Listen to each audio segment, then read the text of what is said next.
Unified on court, but a different attitude among the crowd. These are for girls only. Remind me of your gender again. The Queensland Suns all-boys team, the new under-18 state champions, beating Bond University's Bull Sharks, an all-female side. One of my former teammates, Matt Geyer, his daughter actually played against that male team. They had no chance. Like the males were just like too fast, too physical. It was just a disadvantage to the girls. Everyone should have the right to participate in any sport they choose, and it doesn't matter what your gender is. There is no boys tournament due to low player numbers, so the team was placed in the girls competition. This was just an opportunity and a platform for the men and boys to continue to grow and love and explore and experience our game. We just want to create a space where boys can play netball and sort of change that landscape. Referring to a statement by the Netball Queensland CEO, Kath Clark, I'll put it up on the screen for people. She said that we stand by the decision to choose inclusion over exclusion.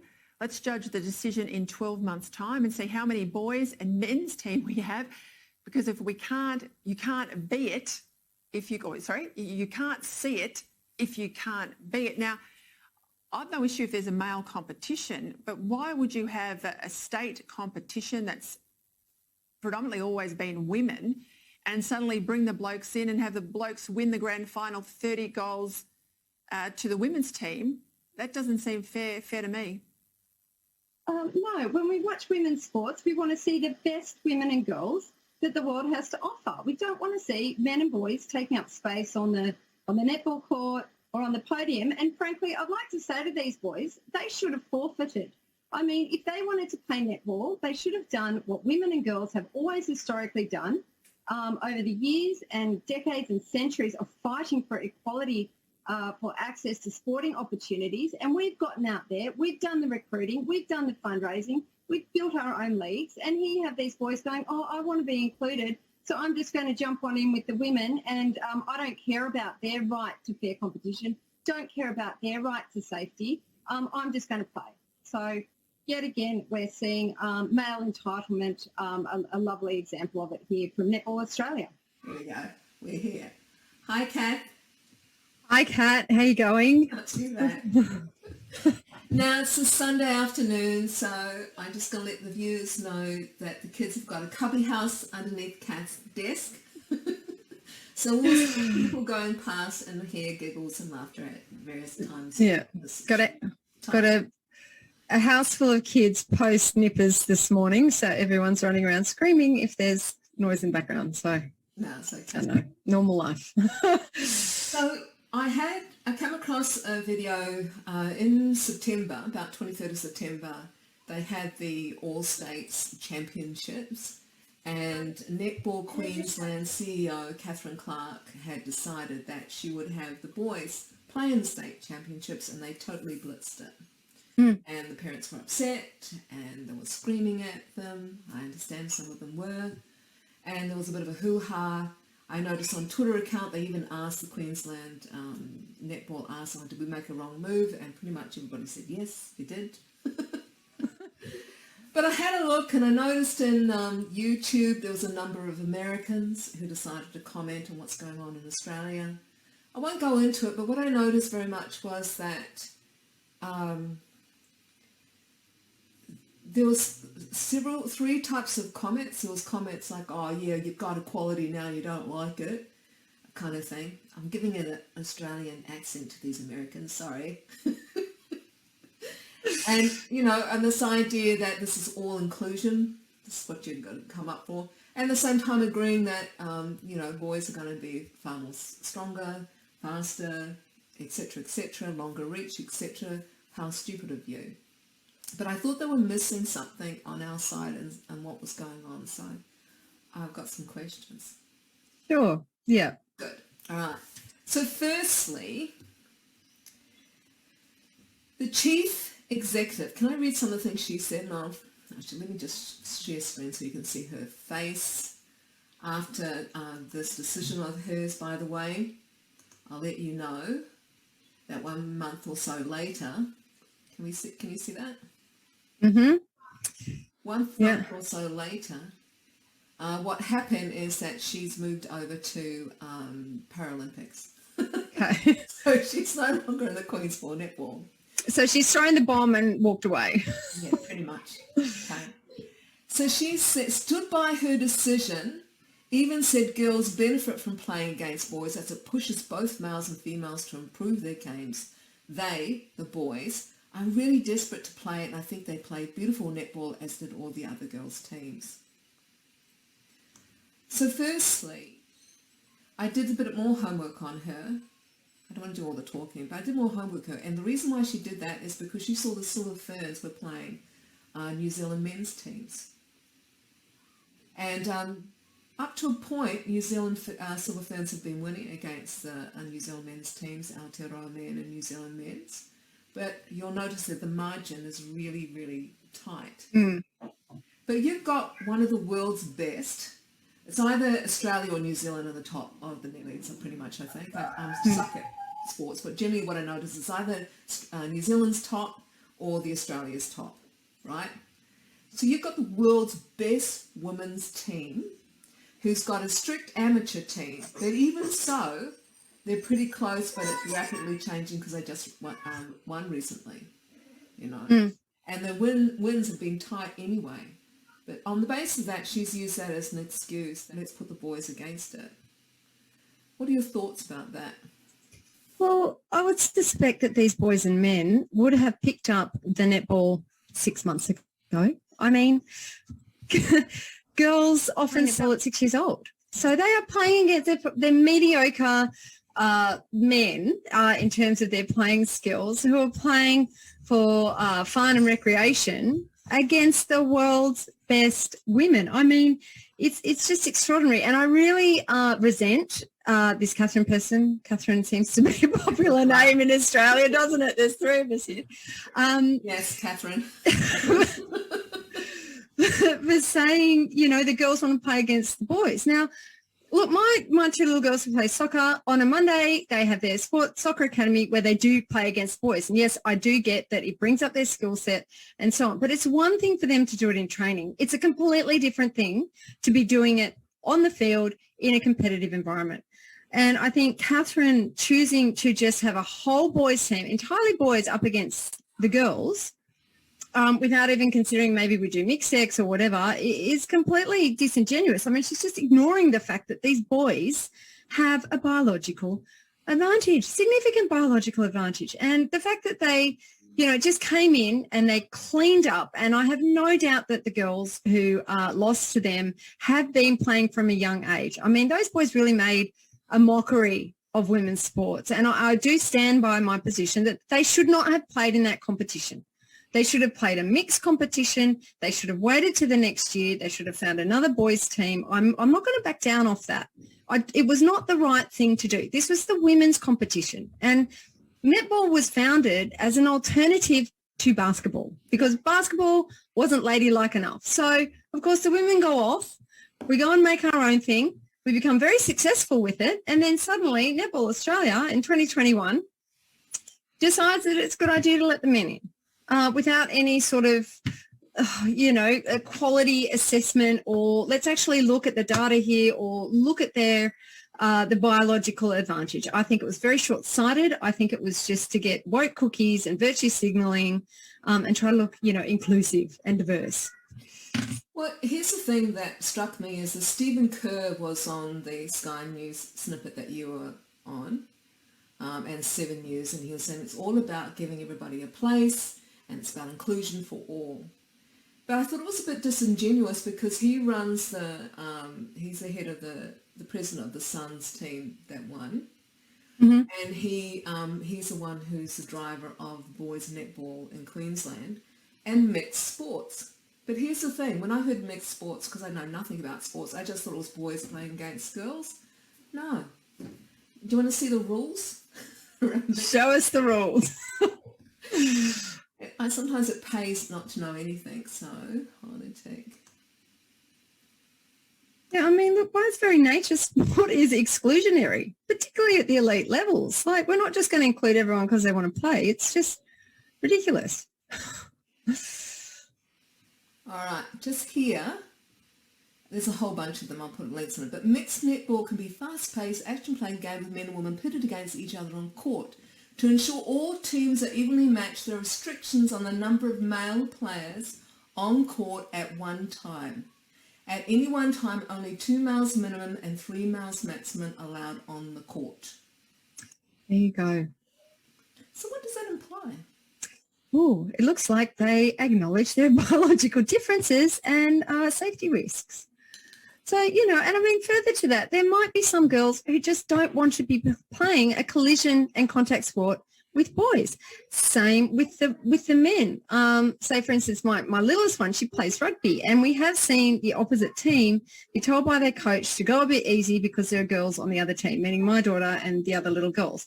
And while I very much appreciate that, I also think that as the boys get older, they probably just want to be as rough as they want to be, and they will start dividing up by sex, and that is absolutely fine, because probably at that point, my daughter, who's the biggest and the fastest at the moment, the boys will surpass her. And it's perfectly okay for people, for purely social reasons, to want to have single-sex competitions. So I think one of the commenters, I'm not going to make comment on him, but one of the commenters is saying it was unfair to criticise the boys, that they should have forfeited. Okay. And his reasoning is because, you know, they were invited and they played hard, so why should they give up the opportunity? Because it's not fair. It's inherently not fair. And the fact that they had an all-boys team pitted against all the girls, and that they really thrashed them, it was pretty obvious. I mean, it's a pretty Pyrrhic victory, guys. You know, I mean, really, you won the women's competition. I mean, well done. You know, is that something to really celebrate? You know, I think if those boys at all care about women, they should have said, no, we need to be playing a boys team, or we'll wait till next year, instead of going in there and taking all the glory. And I mean, frankly, you know, the way they were leaping around as if they'd actually won something, when really they just thrashed the girls, you know, it wasn't a great look. Yeah, it was interesting. I felt that the president of the Suns was a bit disingenuous, because he was basically saying we choose inclusion over exclusion, and, you know, we want to make clear there's a place for everyone in our sport. When he's running a mixed sport and men's only netball. So he's already set the precedent, right, that they recognise the advantage of males over females, and then they put an all-male, not 3 maximum, yeah, not 2 mixed. I mean, I would understand if they, at the sport, they made a special event and had a mixed team one side, mixed team on the other. Yeah. Fair enough. Yeah. Yeah, absolutely. Mm-hmm. And also the other thing I had an issue with is just saying, oh, well, having the boys there pushes the girls. Da, da, da. No, they can do that in training.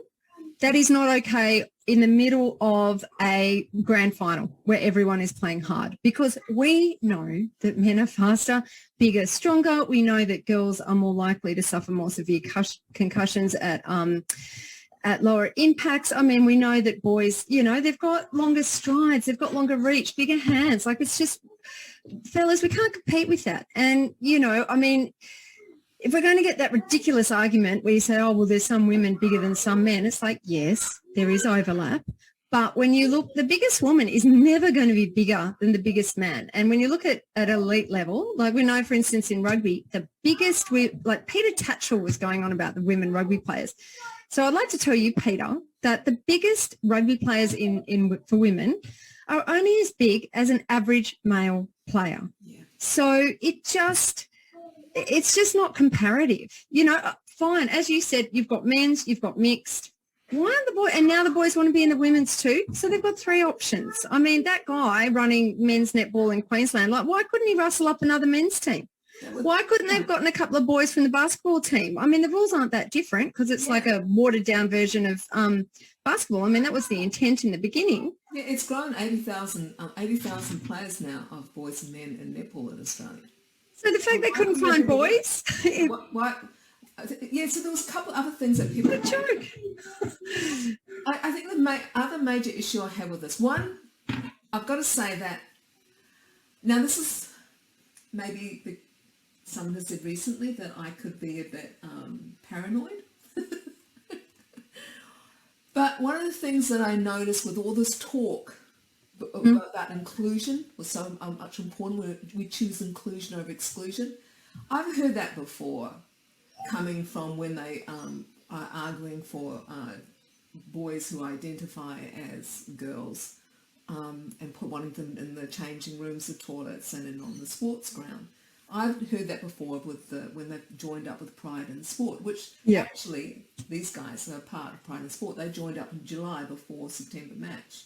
What a coincidence. Isn't that interesting? So they're using that argument not for boys who identify as girls, but they're using that argument for boys only. In fact, when I looked at the rule book, what I noticed is that they took girls out altogether and they're just talking all genders. All genders have a right to play in the sport. So what, all stereotypes have a right to play in sport? I mean, what does gender even mean? Is it even defined? It's certainly not defined in our legislation. So it's basically, this is what annoys me. I mean, the fact that, this Sky News segment sort of got picked up by other people and, wasn't happy with that interview, certainly wasn't happy with the COVID here. But the fact that you've got all these bureaucrats pretending that we're so inclusive and diverse and look at us and pats on the back and now we get to buy a table at Pride in Sport Index Awards at the end of the year. But at the same time, they're completely destroying women's sports and they're not admitting it. They're pretending that... But here's the thing.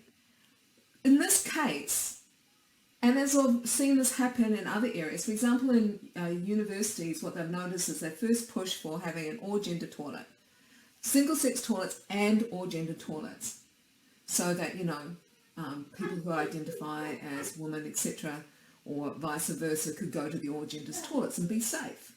Right? But now they're pushing, screw that, we just want all gender toilets, male and females in the one space, which is no, okay?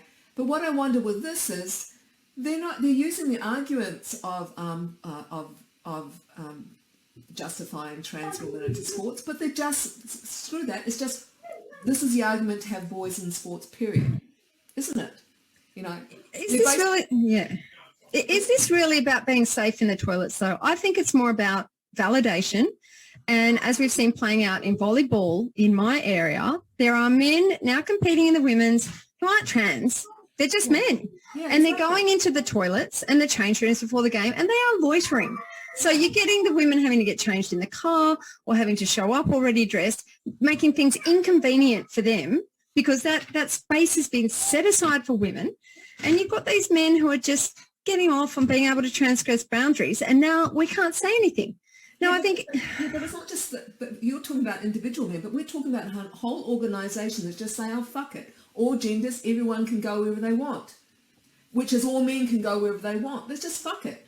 I mean, they've taken away any pretense that it is about, transgenders and like that. It's just like, no, fuck it. It's just boys can go wherever they want, isn't it? So what am I supposed to tell my 3 little girls? I'm going to go into the change rooms at the pool. Oh, there's a man standing there with his entire tackle out. Oh, just avert your eyes. Don't perv on him. Don't make him feel uncomfortable, just like at Wee Spa. Is this where we're at? I mean, or women who are going through, the years of childbirth where all sorts of weird things happen, or aging where, our bodies, do things that we have no control over, and only other women can understand that. And the fact that there are even men in these spaces, it is... Sorry, they are just transgressing our boundaries. And the fact that there are these organisations, they are failing fundamental safeguarding principles. We know the easiest and the least expensive way to keep women and children safe, because in Australia, 95% of sex offenders are men. They're male. The best way to keep them safe is to keep all men out of spaces where we're vulnerable, asleep, undressed, etc.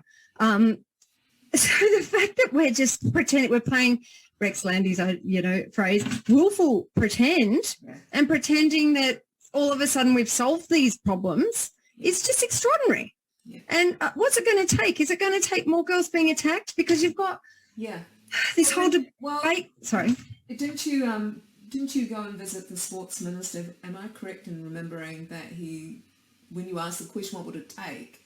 to stop this, he basically said we need to have a woman die in sports. Yeah, this was in, I had a meeting with a bureaucrat from the New South Wales Minister for Sports Office last year. And look, I don't think it was said maliciously at all, but I think it was a bit of an off-the-cuff comment at the end of the meeting. And it was sort of like, you've got a bit of a battle on your hands, and it probably will take, until a woman is dead for there to be the political will to deal with this. Because obviously until, like we're standing here ringing the bell, saying the warnings, but until people actually see this, the mums and dads see the men coming into the toilets, or the boys dominating their daughters' teams, or a young girl who's going to be our martyr as a poster child in a wheelchair on ventilation or dead.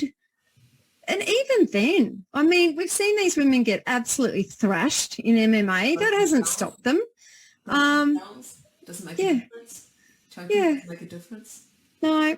We've seen the men up there. We've seen the Veronica Ivies and the Laurel Hubbards. We've seen how ludicrous it looks, because these guys are at least 25 to 30% bigger than everyone else in the field.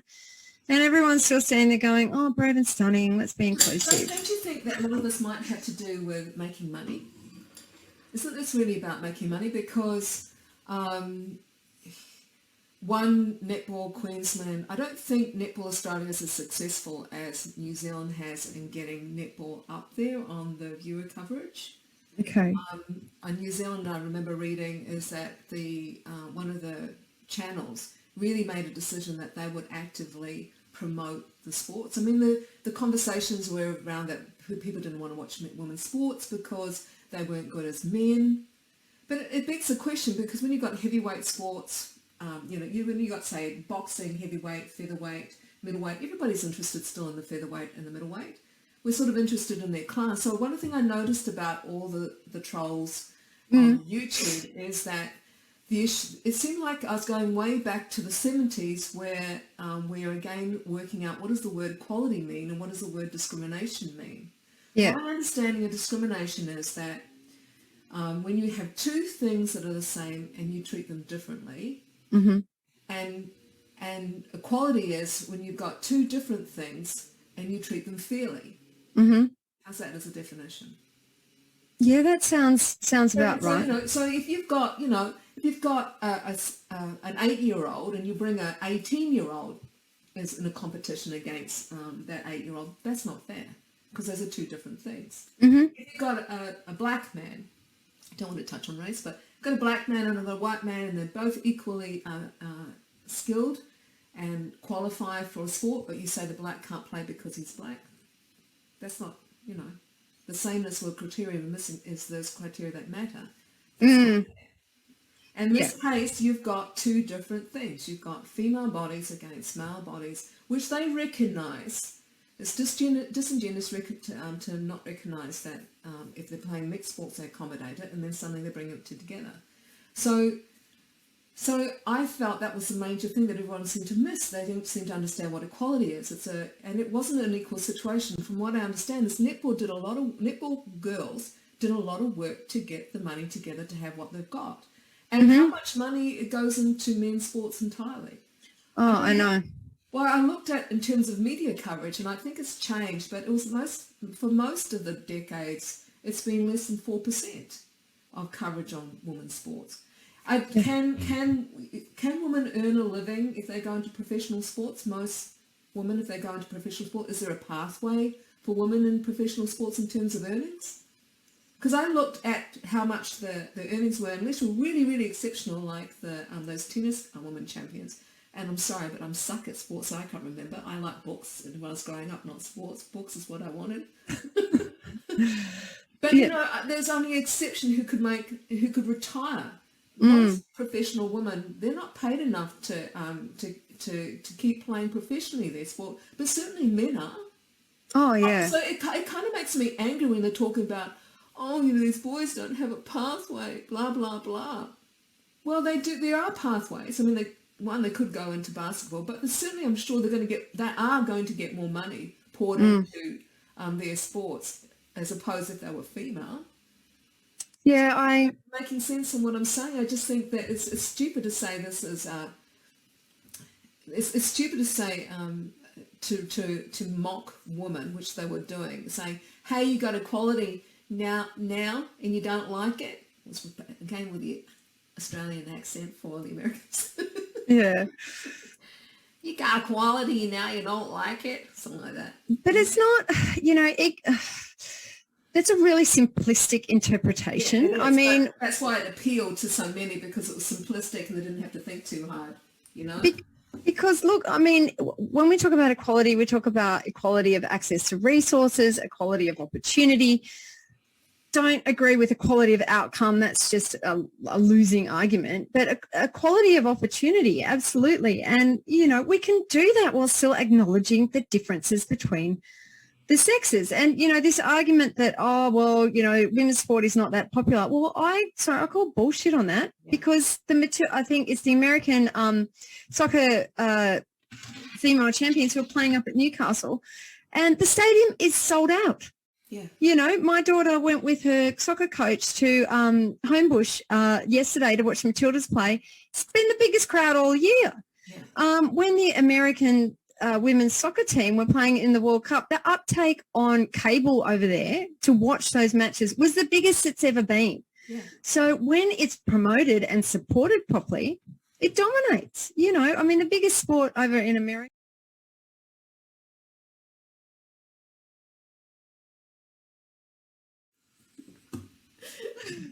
Oh dear.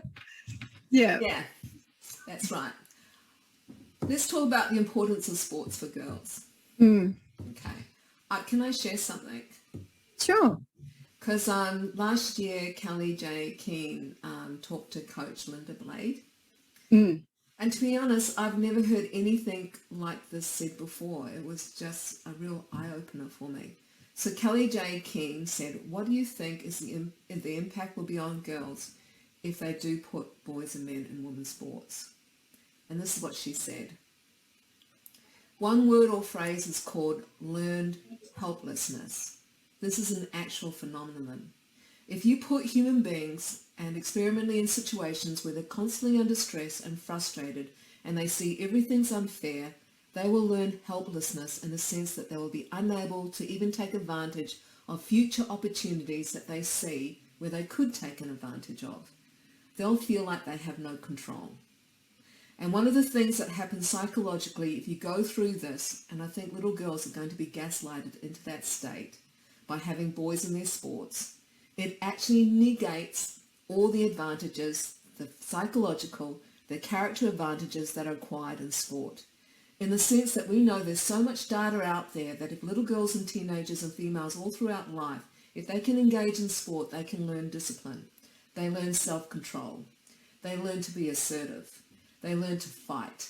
They learn how to lose properly. They learn how to say, I didn't win this time, I'm going to win the next time.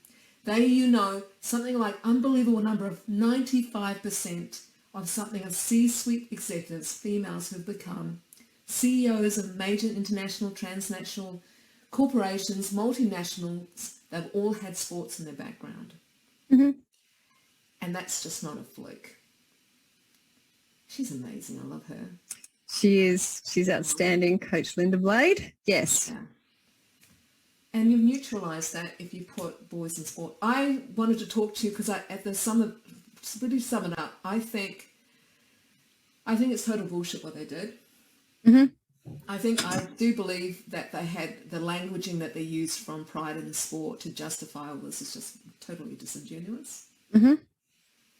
And I do believe that it was just kind of like a theft. It was like stealing, wasn't it? That's what it felt like. Yeah, and sometimes I wonder, pretty cynical by nature, I guess, trained lawyer and all of it, but sometimes I wonder if they do it for the spectacle. Yeah. You think of when they have stuck the men in there, whether they're trans or just regular men, they've gotten worldwide coverage. So sometimes I do wonder if they do have that that motivation. It's good publicity. Yep. But I kind of actually, I was thinking about, just to finish this up, I was thinking, was it fair to be harsh on the boys for participating? Because Catherine Clark allowed them in. They were pushed by their president, blah, blah, blah.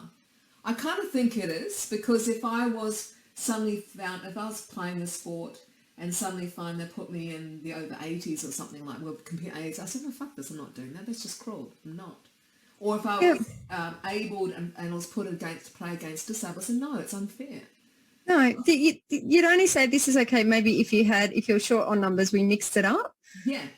You know, and said, well, we'll have a couple of able-bodied players and the rest can be, you know, whether they're vision impaired or whatever it might be. But no, I think, I agree with you. Very disingenuous. And I think that the fact that the boys took it and ran with it, like, I'm sorry. I mean, They gloried in it. Look at their faces and they're cheering and things like that. And look at all the men who are watching. They all laughed for them and said, like, you won one over them. And they all, and it was really interesting. They all called us feminists, everyone feminists for just wanting fair play. Oh, I know. I mean, I think at one point I just... What the hell is a woke feminism? How can you... That was when they were criticising that, and I had people saying, oh, well, you know, if they were identifying as girls, you wouldn't have a problem with it. And I just went, really? You don't, I mean... Just ignore my entire body of work. I mean, obviously, a lot of the men who made those types of comments are just happy to punch down on women and have a laugh at women's expense. Yeah. You know, and netball have gifted them that, you know. And what annoyed me about that whole thing was that, you know, I am just a working mum sitting here with my 3 daughters, fighting for them, getting all the messages from everyone around Australia supporting me and the world. Yeah. And, you know, I'm out there and then we've got these bureaucrats sitting there clapping themselves on the back going, oh, yeah, we're being so inclusive and getting away with it.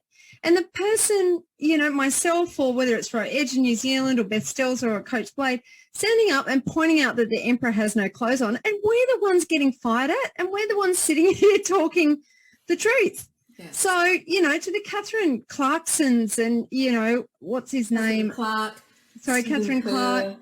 Yep. Demoiselle, well, something stupid. Yeah.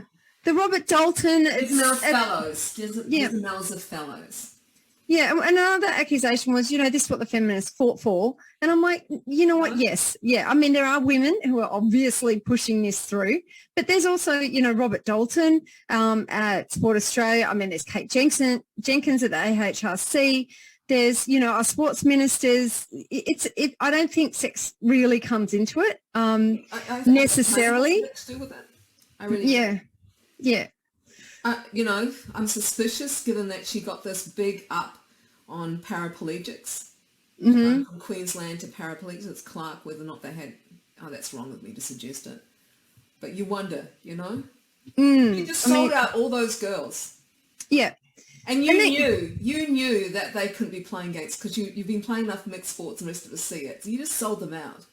Yeah, and pretended it was all okay and pretended using that rubbish woke language, you know, equality, diversity, inclusion, as we all know, pretty much means the opposite. Yeah. And then tells the girls, no, this is what we're doing. We have to be kind. We have to be seen to be, you know, doing all these lovely things, all these lovely principled things. When in practicality, it's not that at all. Did they at any time, I was looking on Facebook to see if they had interviewed anyone. I looked on Instagram. I noticed on the Sun's Instagram, they didn't actually put anything about that win, which was interesting. They put all their wins and all their successes, but that win, a major win, they didn't put up on Instagram. Their Facebook is down. Oh, God. Their Twitter, when they asked the questions, did we fail? Everyone said yes. Yeah, I think... It's all so much bullshit. Yeah. That's pretty much what I wanted to talk about.